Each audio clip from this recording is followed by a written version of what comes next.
awareness about brain health, preventive healthcare, and post-operative recovery strategies. A passionate healthcare educator, Dr. Vamsikrishna actively participates in academic programs, community health initiatives, and multidisciplinary collaborations. And it is aimed at empowering individuals and evidence-based knowledge on neurological wellness, nutritional health, and quality of life. His dedication to surgical excellence and patient-centered care has always earned him the trust and respect of patients and peers alike. Without much ado, I invite Dr. Vamsikrishna Sharpana on the dais.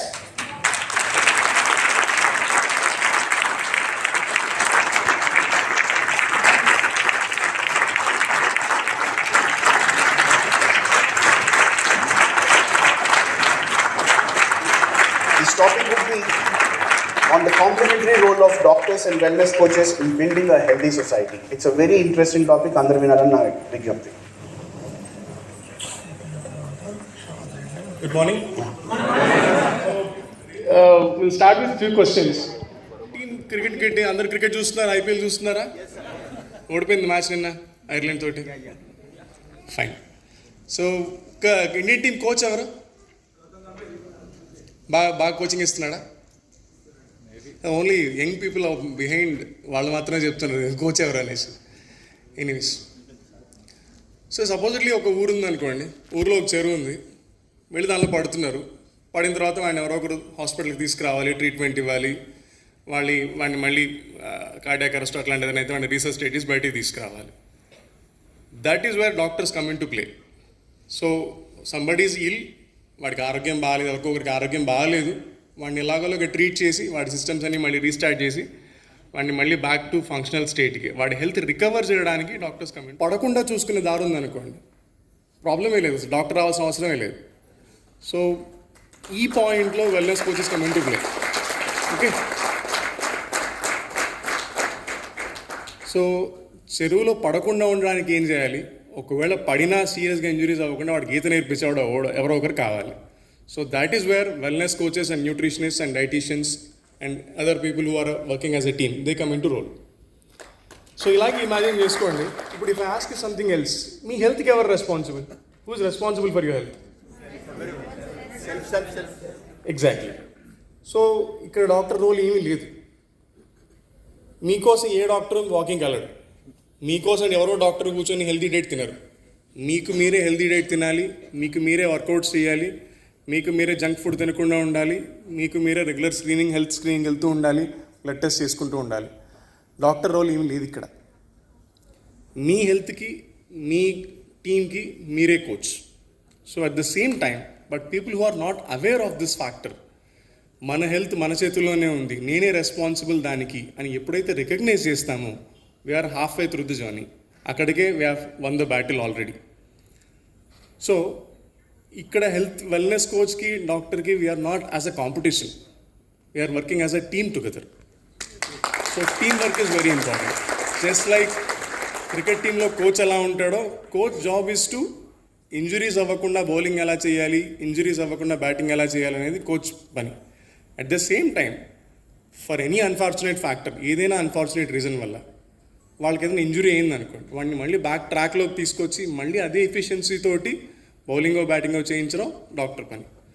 In the same way health ఇండస్ట్రీలో మనం మాట్లాడుకుంటే problem రాకుండా వాళ్ళని right లైన్లో పెట్టడానికి wellness coach పనిచేస్తే, ఒకవేళ for any other reason stroke ఎవరికి చెప్పిరాదు, బ్రెయిన్ ట్యూమర్ ఎవరికి చెప్పిరాదు, మనం ఎంత జాగ్రత్తగా డ్రైవ్ చేసినా ఎదురువాడు సరిగ్గా రాకపోతే యాక్సిడెంట్ అవుతుంది.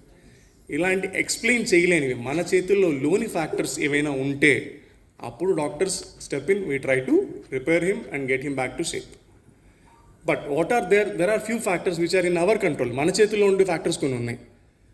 వెయిట్ పెరగకుండా చూసుకోవచ్చు, షుగర్ అవుట్ ఆఫ్ కంట్రోల్ వెళ్ళిపోకుండా చూసుకోవచ్చు, హెల్దీ డైట్ తీసుకోవచ్చు, ప్రాపర్ టైంకి నిద్రపోవాలి, ఎంత టైం నిద్రపోవాలి, ఏ టైంకి లేవాలి తెలియాలి, ఎలా కూర్చోవాలో తెలియాలి, ప్రాపర్ పోస్చర్ గురించి తెలియాలి, ప్రాపర్ అవేర్నెస్ గురించి తెలియాలి, ఎలాంటి ప్రాబ్లం ఉంటే ఏవి ఇనిషియల్ సిమ్టమ్స్ ఉంటాయి, దానికి అవేర్నెస్ ఎలా ఉండాలి, ఎప్పుడు డాక్టర్ దగ్గర త్వరగా వెళ్ళాలి, ఇవి తెలిసి ఉండాలి. ఇవన్నీ తెలియడానికి somebody has to guide you. That guide is wellness coach. Again at the same time when we come back, మళ్ళీ ఇందాక చెప్పిన స్టేట్మెంటే మళ్ళీ చెప్తున్నాను. వెల్నెస్ కోర్స్ వచ్చారు కాబట్టి మళ్ళీ నా ఉద్యోగం పోతుంది, నా తీసేసుకుంటా అంటే కష్టం. సో కోచ్ ఉండాలి, at the same time doctors ఉండాలి. కోచ్ ఉన్నారు కాబట్టి డాక్టర్స్ అదే రీప్లేస్ అయిపోతారా అంటే లెస్ లైక్లీ. ప్రతిసారి అన్నీ మన చేతుల్లో ఉండవు. మన చేతుల్లో ఉన్నవి నిజంగా మన చేతుల్లోకి తీసుకోవడానికి, మన చేతుల్లో ఉన్నాయని అనుకుంటాం. మన ఆరోగ్యం మన చేతుల్లోనే ఉండాలి. ఇందాక మీరు అన్నట్టు నిజంగా మన చేతుల్లోనే ఉందా? మరి ఉంటే అసలు హాస్పిటల్స్ అవసరం లేదు, డాక్టర్స్ అవసరం లేదు. ఉంటుందా మరి నిజంగా? అలాగే లేదు కదా. So that is where we step in. So we work together as a team to help people to identify the right role. ప్రాపర్గా ఎలా నిద్ర లేవాలి, ఏ టైంకి లేవాలి, లేచినప్పుడు వెంటనే వర్కౌట్ ఎలా చేయాలి, వార్మప్ ఎలా చేయాలి, లేచిన తర్వాత ఎలాంటి ఫుడ్ తినాలి, ఎంత హెల్తీ ఫుడ్ తినాలి, దానిలో ప్రాపర్ న్యూట్రిషన్ ఎలా ఉండాలి, ప్రోటీన్ ఎక్కువ ఉండాలి, ఫైబర్ ఎక్కువ ఉండాలి, ఏ టైంకి నిద్రపోవాలి, ఎలాంటి ఎక్సర్సైజులు చేయాలి, పోస్చర్ ఎలా ఉండాలి, వర్క్లో ఉన్నప్పుడు వర్క్ ఎర్గానమిక్స్ అంటాం, ఎలా కూర్చోవాలి, ఎలా వర్క్ చేయాలి, కంప్యూటర్ ముందు ఎలా కూర్చోవాలి, ఫోన్ వాడకుండా ఎలా ఉండాలి, ఇవన్నీ చెప్పడానికి గైడ్ చేయడానికి ఒకరు కావాలి. అట్ ది సేమ్ టైం మన చేతిలో లేని ఫ్యాక్టర్స్ని మనం రూల్ అవుట్ చేసుకొని when it actually somebody fells sick actually then doctors come in to play. As a neuro surgeon మేము హాస్పిటల్లో చూసినప్పుడు ప్రిడామినెంట్గా recently for the last 4 years or 5 years we are seeing young people, predominantly 14 years 35 years 40 years మధ్యలో ఉండేవాళ్ళు disc problem తోటి spine problem తోటి వస్తున్నారు. 14-year పిల్లలకి ఏం ఇబ్బందులు ఉంటాయండి స్పైన్ ప్రాబ్లం రావడానికి? Why should they get sick? 50 years 55 years okay fine, వయసు పెరిగింది, జాయింట్లు అరిగిపోయాయి, ఇట్ ఇస్ అండర్స్టాండబుల్. బట్ 15 ఏళ్ల పిల్లలకి 16 ఏళ్ల పిల్లలకి డిస్క్ ప్రాబ్లమ్స్ రావడం కానీ, 13 ఏళ్ల పిల్లలు 10 ఏళ్ల పిల్లలు డయాబెటీస్తో రావడం కానీ, ఒబిసిటీతో రావడం కానీ ఎందుకు రీజన్ అవుతుంది? అది life style diseases. So life style changes గురించి చెప్పడానికి ఎవరో ఒకరు కావాలి. సో రీసెంట్లీ ప్రాబబ్లీ ఒక month ago there was a child. ఆ అబ్బాయికి పుట్టినప్పుడు హీ హ్యాడ్ సమ్ ప్రాబ్లం, దానికోసం ఏదో సర్జరీ అయింది. 9 years 1 year ఏజ్లో లోపల సర్జరీ అయింది. సో బ్రెయిన్ సర్జరీ అయిందన్న భయంతో వాళ్ళ పేరెంట్స్ వాడిని చాలా ప్రేమగా ఏమంటారు దాన్ని ఓవర్ కేర్ తోటి, కేర్ కూడా కాదు ఓవర్ కేర్ తోటి వాడు అడిగింది అడగనట్టు అడక్కముందే తెచ్చిపెట్టి, that fellow is 9 years old and he is weighing 95 kilos. 9 ఏళ్ల పిల్లోడు 90 కిలోలు ఉన్నాడు. ఎందుకైంది అది? ఓవర్ కేర్ కాదు, వాడికి అవేర్నెస్ లేకపోవడం. ఈ మన పిల్లవాడే నా కొడుకు వరే వాడికి ఆరోగ్యం బాగలేదు, తినిపించాలి. ఏం తినిపించాలి, ఎంత తినిపించాలి, ఏ టైంలో తినిపించాలి, ఇది అవగాహన లేకపోవడం. ఇప్పుడు చిన్నప్పుడు లేదు వాడికి ఆ ప్రాబ్లం. ఇప్పుడు 9 ఏళ్లకే వాడికి బీపీ ఎక్కువ ఉంది. 9 ఏళ్ల పిల్లవాడికి 140 బీపీతో వస్తున్నాడు. ఎందుకు అంటే అవేర్నెస్ లేకపోవడం వల్ల. సో ఈ అవేర్నెస్ క్రియేట్ చేయడానికి, వాళ్ళని ప్రాపర్ ట్రాక్లో నడిపించడానికి ఇవన్నీ అవసరం. So that is where again we work as a team. So team effort is very important. Again at the same time as a neurosurgeon when we work in hospitals, whatever we do it is science backed or evidence backed. Literature చూస్తాము, articles ఎన్ని ఉన్నాయి, 100 studies ఉన్నాయి, 200 studies ఉన్నాయి, ఆ స్టడీస్లో ఏం జరిగింది, results ఏంటి, సో ఇది ట్రయల్, దీనిలో రిజల్ట్, ఈ ట్రీట్మెంట్ ఇవ్వాలి, సర్జరీస్ చేయాలి, సర్జరీ చేసిన తర్వాత మళ్ళీ వాళ్ళు రికవర్ అవ్వాలి. సో ఈ డెసిషన్ మనం తీసుకుంటాం హాస్పిటల్లో. But at the same time ఇదంతా రావడానికి ముందే, పేషెంట్ నా దాకా రాకముందే somebody has to intervene. By the time patient meets me, is meeting me in operation theatre. నాకు వాళ్ళు ప్రాబ్లంతో వస్తున్నారు, ప్రాబ్లం రాబోతుంది అని రావట్లేదు. ప్రాబ్లం వచ్చేసాక దాన్ని రిపేర్ చేయించుకోవడానికి వస్తున్నారు. రిపేర్ కంటే ముందు we need servicing. Any other car are vehicle, before it goes to a service center, it should be a regular servicing rather a repair. Repair కంటే ముందు బాడీ రెగ్యులర్ కండిషన్లో ఉండాలి, ఫంక్షనల్ స్టేట్లో ఉండాలి. దానికోసం somebody has to guide them in a proper way to identifying what are the risk factors. కొంతమందికి జెనెటిక్గా BP రావచ్చు, కొంతమందికి జెనెటిక్గా డయాబెటీస్ రావచ్చు. వాళ్ళకి ముందే ఐడెంటిఫై చేసి ప్రాపర్ స్క్రీనింగ్ తోటి మీకు రిస్క్ ఉంది, సో మీరు ఈ ఫ్యాక్టర్స్ మార్చుకోండి, ఇలా ఇంత దూరం నడవాలి, ఇంత వెయిట్ తగ్గాలి, ఈ డైట్ తినాలి, ఈ డైట్ తినకూడదు, ఈ జాగ్రత్తలన్నీ చెప్పడానికి there has to be a coach. Coach is different. Again మన ఇందాక క్రికెట్ ఎగ్జాంపుల్ లాగే physio and doctor is a different team, coach is a different team, but again everybody is working for Indian team at the same. అలాగే మనకు కూడా you work in your way to make sure that they don't come to hospital for factors that can be changed. కొన్ని మార్చలేని ఉంటాయి ఇందాక మనం అనుకున్నట్టు. So మార్చగలిగేవి మార్చి వాళ్ళని hospital దాకా రాకుండా చూసుకోవడం మీ రెస్పాన్సిబిలిటీ. ఒకవేళ బై ఎనీ ఛాన్స్ ఆరోగ్యం బాగాలేకో వాళ్ళకి ఎనీ అదర్ ఫ్యాక్టర్ ఆరోగ్యం దెబ్బతింటే దాన్ని తిరిగి తీసుకొని మళ్ళీ రైట్ ట్రాక్లో తీసుకురావడం నా పని. So let's work as a team.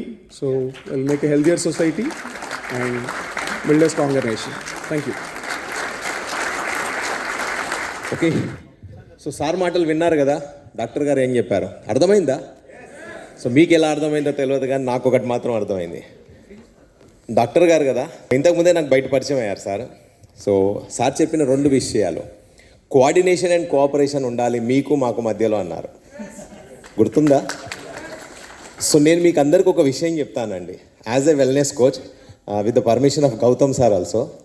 ఏంటిది అంటే మనం మార్కెట్లోకి వెళ్ళినప్పుడు, so I'm the wellness coach, రేపటి నుంచి డాక్టర్ అవసరం లేదు, నో, ఇది కాదు మనం మాట్లాడేది. సార్ చెప్పింది గుర్తుందా? Coordination and cooperation. కోఆర్డినేట్ చేయాలి, కోఆపరేట్ చేసుకుంటూ ముందుకు వెళ్ళాలి, అవునా? సార్ ఏమన్నారు ఇంకొక విషయం, నాకు పరిచయం ఎక్కడవుతున్నాడు వ్యక్తి అంటే డైరెక్ట్లీ సార్ చెప్పిన విషయం ఏంటిదంటే ఆపరేషన్ థియేటర్లో పరిచయం అవుతున్నాడు. సో సార్ కూడా ఏమంటున్నారు, so no doctor wants a person to be in the hospitals surgery room. డాక్టర్లు కూడా కోరుకోరు వాడు వచ్చి ఆపరేషన్లో ఉండాలి, ఆపరేషన్ థియేటర్లో కలవాలని. సార్ ఏమంటున్నారు, నాకు అక్కడ కలవద్దు, ముందే సర్వీసింగ్ అయ్యి ఉండాలి, నా దగ్గరకు వచ్చే సమయానికి ఎలా ఉండాలంటే, ఓకేనా? సో మీ దగ్గర నుంచి గైడెన్స్ తీసుకొని ఉండాలి, అర్థమైందా? ఓకేనా? సో దాని కొరకు సార్కి ఒకసారి మనం అందరము మన గ్రాటిట్యూడ్ తెలియజేద్దామని స్టాండింగ్ ఓవేషన్ ఇవ్వాలి sir. Coordination and cooperation. Okay, so మీరందరూ ఇలానే నిలబడి ఉండండి, సార్కి ఒకసారి మనం సన్మానం చేద్దాం. And I request doctor Chinnababu garu on to the dais please sir.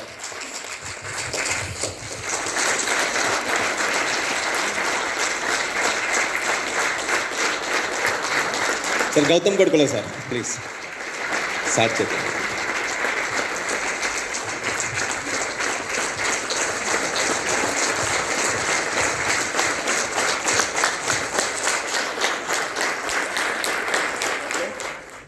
Dr. Pratyusha is a